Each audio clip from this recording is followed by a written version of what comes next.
Welcome to the Elevate Care podcast, the show where healthcare professionals, visionaries, and thought leaders come together to explore the limitless possibilities of healthcare innovation.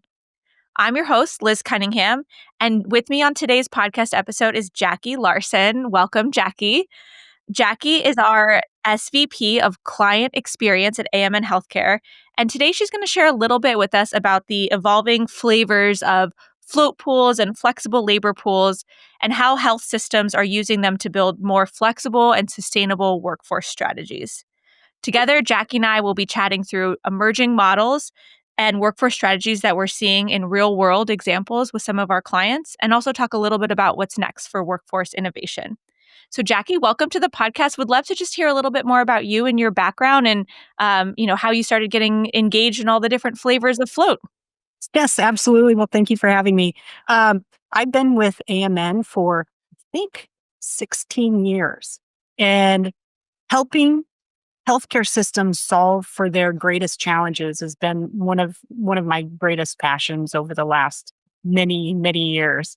And so that's really how it started. It's what's happening? Where do they have resource gaps? How can we help them solve for those? And shoot, like flavors of float it's been around for so long and there's ebbs and starts, right? Like we know that there was a little bit of a lull in terms of the discussions around the different layerings. And now we're seeing a resurgence and so many of our clients are coming up to us saying, gosh, how can you help us? What are you hearing out in the field? What are other clients doing? What's the trend? How do we start? So, and here we are. Well, there's definitely been, a big evolution, I would say, post-COVID. So would love to hear from your perspective when our clients or health systems are saying the term float pool or flexible pool.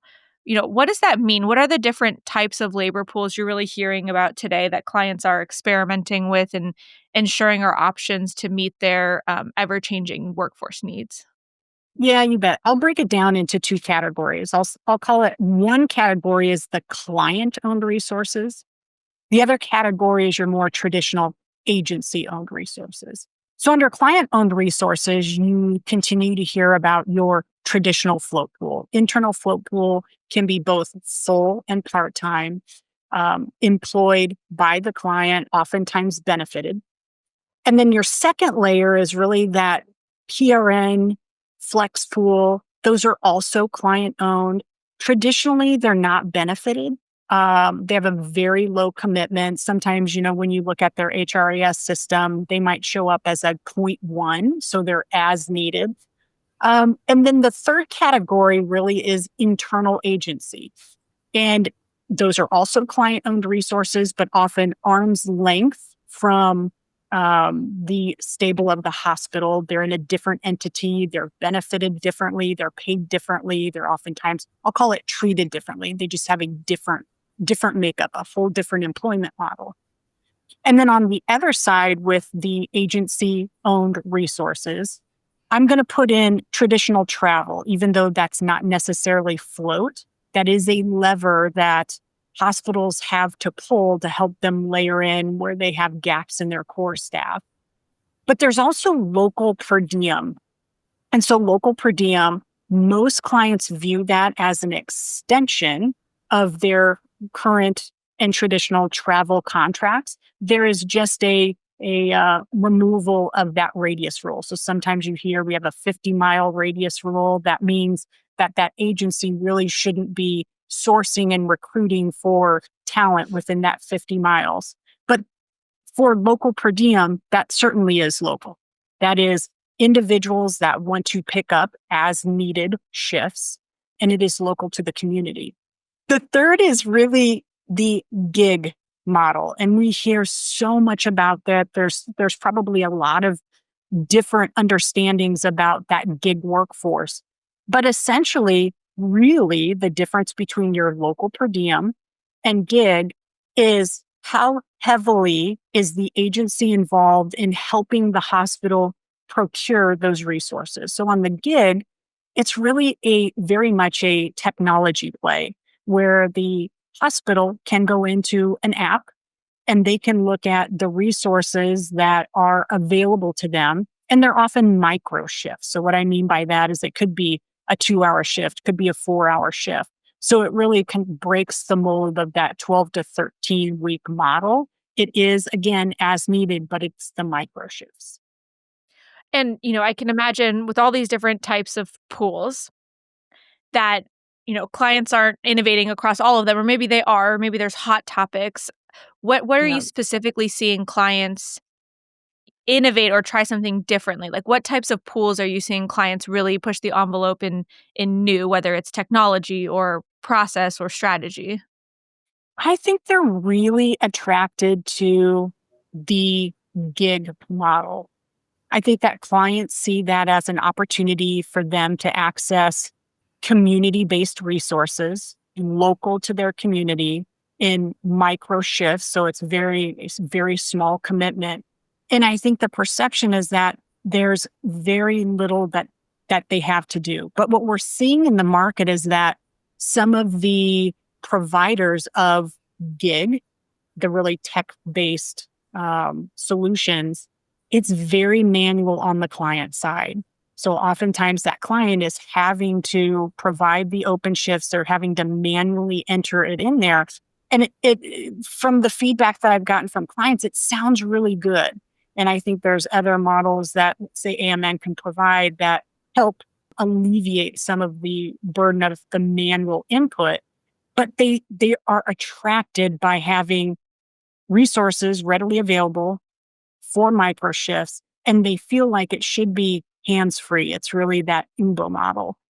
But in practice, that model isn't as far along in the market as I think where they'd hoped it would be. Mhm. And then I What about think we're seeing, go ahead. I was just gonna say, what about on the client labor pool? So that's kind of the external labor pools, but what about the client labor pools? Anything popping up there? Yeah, I think we're hearing a lot more about internal agency. I think that some of the larger, more sophisticated systems find that to be an attractive option. I think what they're finding though, so what I've been hearing is some systems who have tried that, like during the pandemic, that was a good model for them to establish because it allowed them to control the supply of resources. Now they're looking ahead saying, gosh, there's such a compression between the average hourly wage rate of a traveler and of our core staff. There's also a lot of, I'll say, administrative burden that they're having to take on with the internal agency model that they're almost second guessing whether they should have that or not. Is there a more economic model that would benefit them better, that would serve their financial model in a little better way than what they've done traditionally? So it's talked about, but I think some clients often get to the point where they're feeling that that might not be the best model for them any longer. And in fact, I had a conversation with one client recently where they said, we've actually disbanded that because it was so burdensome for us to maintain. And it actually was more costly than some of the other options now available. I think as you talk about all the different flavors of float and the various models, what is a mix typically looking like? Like, are you seeing a client that has internal agency, but also has gig or has, a traditional PRN type float pool, but also does, external per diem staffing? Yeah. Like, what does the mix look like? Or is everyone trying a little bit of everything? Yeah. I'll answer it this way. It depends and it's different. It depends on how large the system is, how disparate their hospitals are. Do they have rural hospitals? Are they more in a highly populated area where it's more easily access to different types of resources? But it really does depend.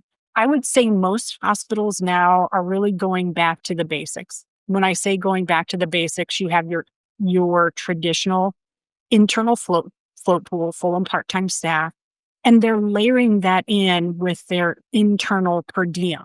So that could be local or hospital based, it could be regional based.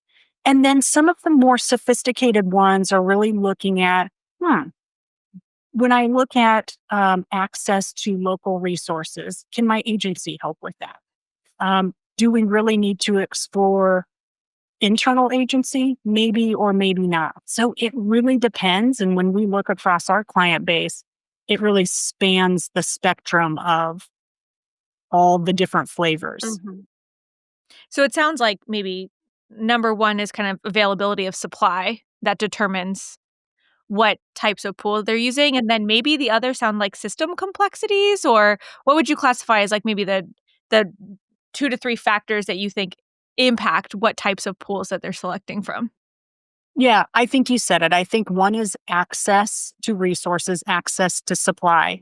And you have the two different spectrums. You have how easy is it for them as an employer to attract and retain resources? How easy is it for their agency partner to provide resources at the lowest cost? I think the other thing is disparate.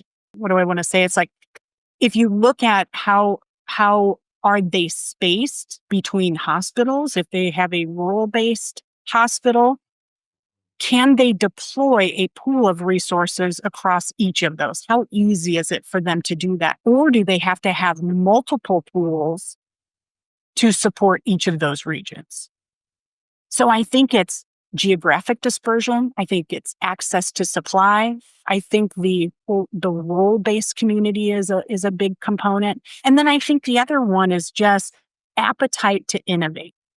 And so what I mean by that is, do they want to explore different options that might be new and unique to what they've done before? Because it does take some effort, regardless of which pool you opt for. One of the success factors is how consistent are your policies and practices. So if you have a float resource and you have inconsistency, not just from unit to unit, but from hospital or region to region, that individual that you may want to deploy across that area, they're going to have to learn something different if there's lack of standardization. So that's an important component as well. That makes sense, and Jackie, are there any nuances around skill set or type of clinician, right? When we're talking about these different labor pools, are we mostly saying Yeah. nursing's kind of the leading, the leading or the allied space? Is it non-clinical? Is it physician? Like, where are we seeing this adopted within the health systems? Well, I think traditionally it's been nursing, but now we're seeing more and more appetite for allied, and we are starting to see a greater appetite to explore physicians. So we're seeing it really open up to all skill mix, all specialties. Yeah, that makes sense, and it sounds like some of these tools are enabling that scale, right? If it seems like it was Yeah. in one unit trying something out, the technology enablement's really helping with that, scale beyond the RN space, so, no, that's great to Yes. hear. Yep. Jackie, I know with your background, and for those that don't know, Jackie, ran one of our large, technology divisions around scheduling and predictive scheduling and analytics, and would love to hear a little bit, Jackie, about some of your experiences with your clients around impacts and lesson learned when a client is actually saying, "Okay, I wanna start this Yep. journey. Right now, I only have kind of my core labor, and I use a bunch of travel nurses, so help me figure out a different way to do this." What are some of those lessons learned that you've gone through and experienced with clients trying to embark on this journey, and how would you think about the best way to start that journey moving forward? Yeah, it's a great question. We always tell our customers, let's understand your current state. Let's understand what's creating the demand for contingency. And when I say contingency, I use that in the broadest of terms, meaning that that shift is being filled by someone outside of their full-time commitment. So it could be somebody in overtime or working extra. It could be agency staff. It could be one of your flow pool. But what is creating the demand for contingency? Um, and the reason why that's important is that helps us understand what that backfill rate needs to be. So oftentimes we'll help our clients or we'll guide our clients through what we call a workforce assessment. And it's a very data rich, a very analytics rich assessment that utilizes their data. It examines the behavior of their core staff and it looks at what's your frequency of PTO, FMLA, overtime, meetings, orientation time. And it's all of those reasons in aggregate that are taking their core staff away from the bedside. But it's also that number that helps us compute how many resources do you need in your internal float pool? Do you need to access the gig workforce? Is the use of agency at a higher level appropriate for your organization because maybe you have a unionized hospital that this type of approach would be more beneficial to you? So it really is then taking all of that information and we're able to populate it with real time wage information and provide back what is the cost benefit analysis? What is the layering of resources, including core staff? And what does that financial model and operational model look like? And that's really how we help them and how we guide them to what's the right layering and what's the right sizing and numbers within each of those flavors of flow. Based on that, looking at the initial analysis, where do you typically see clients get the greatest ROI? It sounds like you're taking into account a lot of volume, a lot of expenses. Where are you Yep. seeing the ROI come from when a client really takes a step back to assess the size of the pools and what the goals should look like? Yeah, again, it depends. It really does depend. We've seen through the assessments that they typically can save anywhere from like 2 to 4 to 6% on overall labor savings. And the underpinning of that is optimization of all sources of staff that they leverage, that they use. So it means one one probably consistent component is not to overutilize core staff because it creates a tremendous amount of burnout and also creates turnover. So it's looking at, are you utilizing the resources that you have appropriately?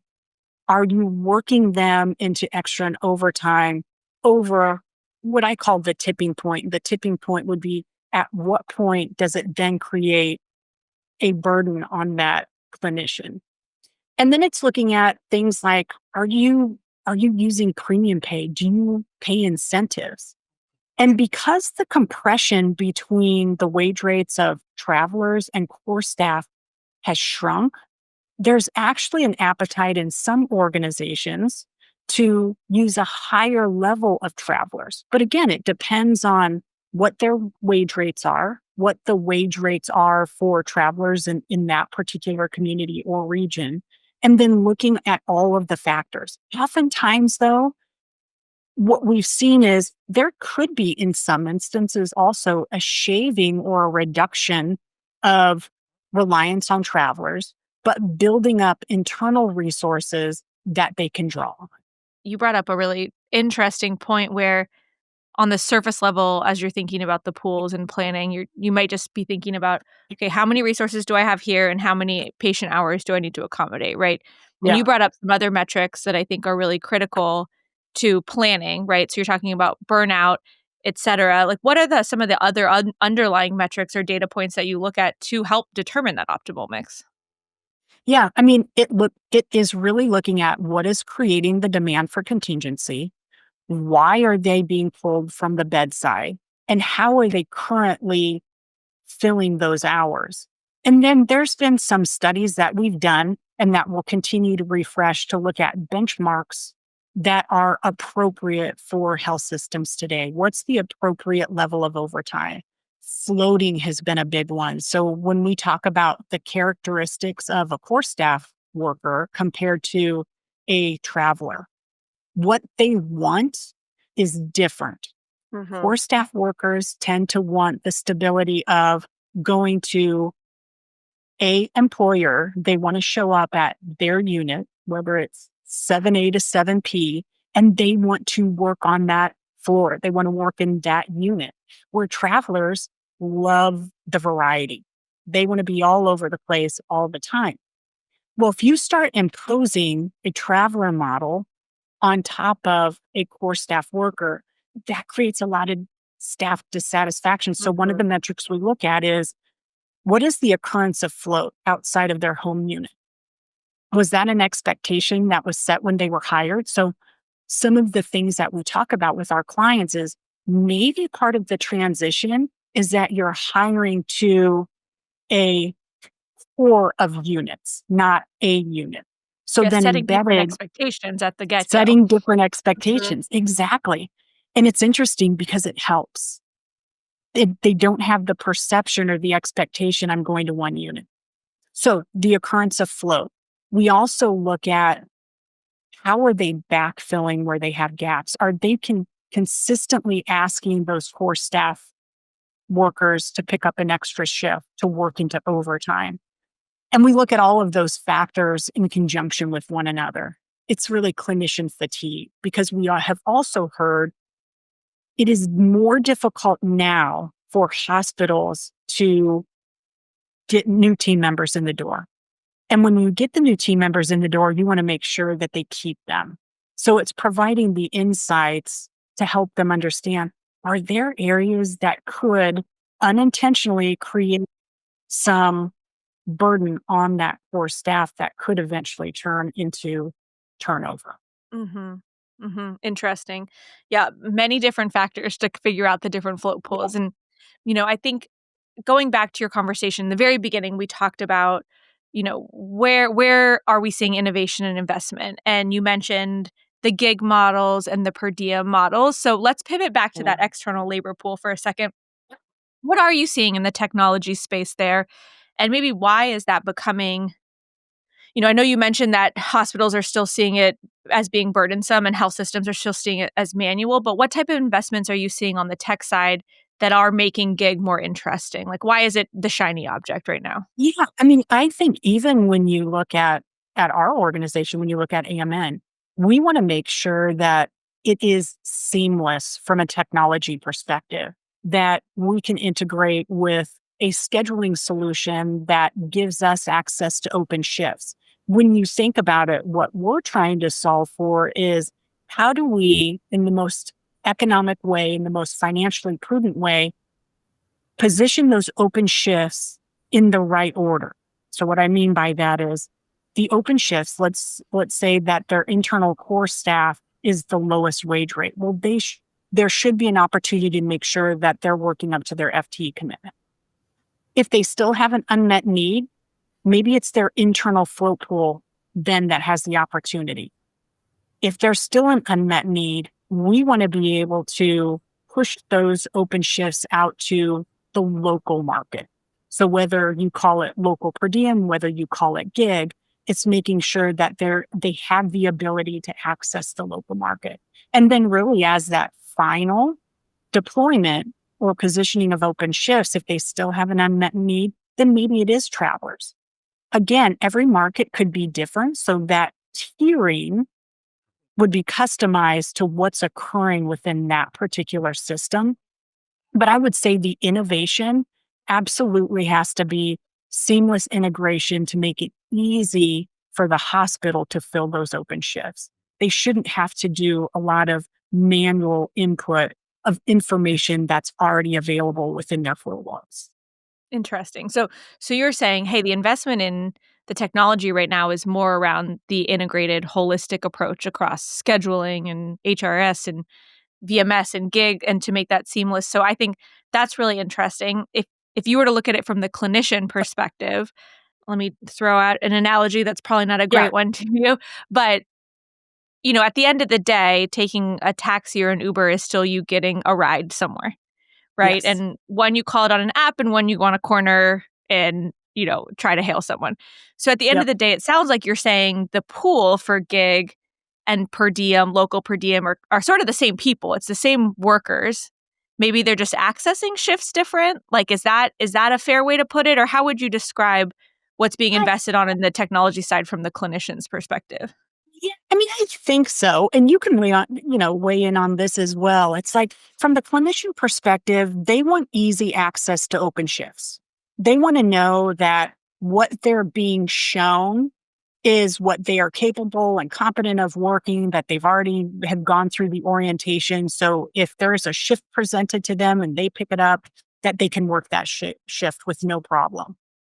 Um, I think I think that there is a continuum between gig and local and per diem that is really based on the preference of the system. And I believe that depending on where they're at, we're all about meeting the customer where they're at. So if they still have some reservations with a pure technology play, hey, we'll help you do that. Our goal is to make sure that you have access to supply where you can get that shift filled. And that also means access to your local community, access to your local supply of staff.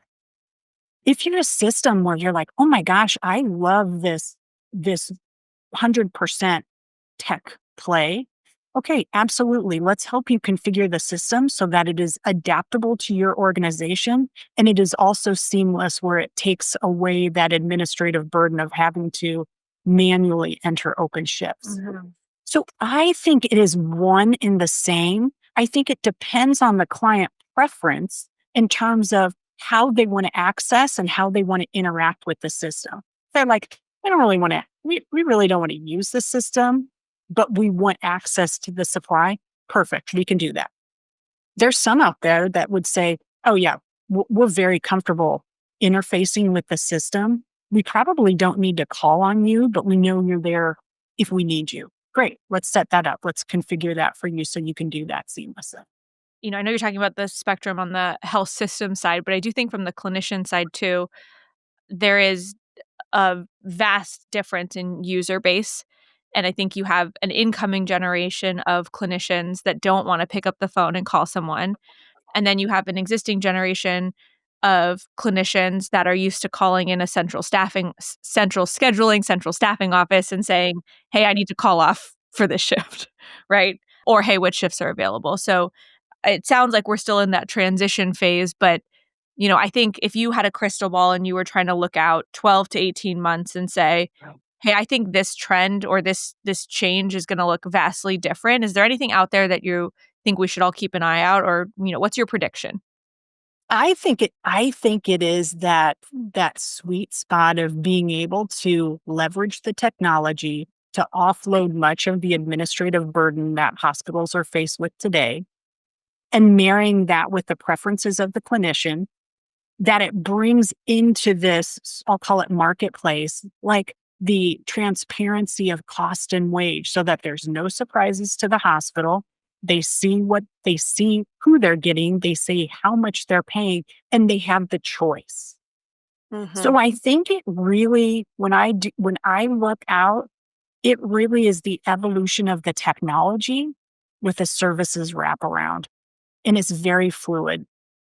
And I think it's both on the clinician side and on the client side. So here's a follow-up question. Do you see these float pools, these flexible pools getting bigger? Do you see I more core do. staff looking less traditional? Like, how do you see the mix change? Well, I think the mix change is going to naturally occur because you're bringing in different generations of talent, Mhm. and they are wanting something different than what we've seen even 5 years ago. So I do see that. I don't see wholesale changes. Meaning, but I see that over the next many months, we're going to start to see some incremental change that when you do an 18-month look back, you're going to say, oh, wow, we used to do that. I think what we're going to find is building credibility and trust with health systems is going to be very important as we leverage more technology, as we leverage AI, as we continue to leverage predictive analytics. I remember doing a talk a couple of years ago, and I remember standing there saying, I would have never imagined 10 years later, I would still be talking about trusting predictive analytics. And I think that's just something that we have to be mindful of is we need to continue to show proof points that you should trust the system. We should be showing them proof points to drive credibility in the platforms that we're presenting to our clients. Yeah. That is interesting that predictive analytics is still the hot topic 10 years later. Now we're just Yes. sprinkling a little AI on it, a little extra AI for Yep. decision making, right? Embedded decision making with the predictive analytics. But Yep. I'm sure we'll still be talking about it in a couple years from now. So I'm I think, sure. Jackie, to close out, and thank you so much for the dialogue. I know there's so many nuances we can get into with float pool and all the different flavors. But, if I'm a listener or a health system, what advice do you have for clinical leaders that are looking to move from maybe thinking about these as short-term solutions Yeah. to longer term, like sustainable workforce strategies? Like, what does that look like from your perspective? I to me, I think it's one, be open-minded. Like there are some nuances to what they might have been used to. And I think there's access to peer hospitals that can give some guidance and credibility to the different flavors. I think the next big thing is take the time to do the analysis. Just don't just throw a model or bodies at something without understanding what do you need, why do you need it, is your system set up for success? Mhm. Meaning, do you have process standardization? Do you have the same policy and practice relative to scheduling and staffing that give you a greater chance of success with any one of these models? So I think it's do the work to analyze current state and what do you need to do to get to your desired future state. I think those are some critical elements there. Yeah, the pre-planning and leveraging the data seems foundational. So thank you for that, Jackie. And Yep, thank you in general absolutely. for joining me today. I'm super excited to keep talking about the different flavors of float and how they evolve. And just wanted to say thank you, everyone, for joining us today on Elevate Care. If you found this episode valuable, please consider sharing it with a colleague. I'll start over.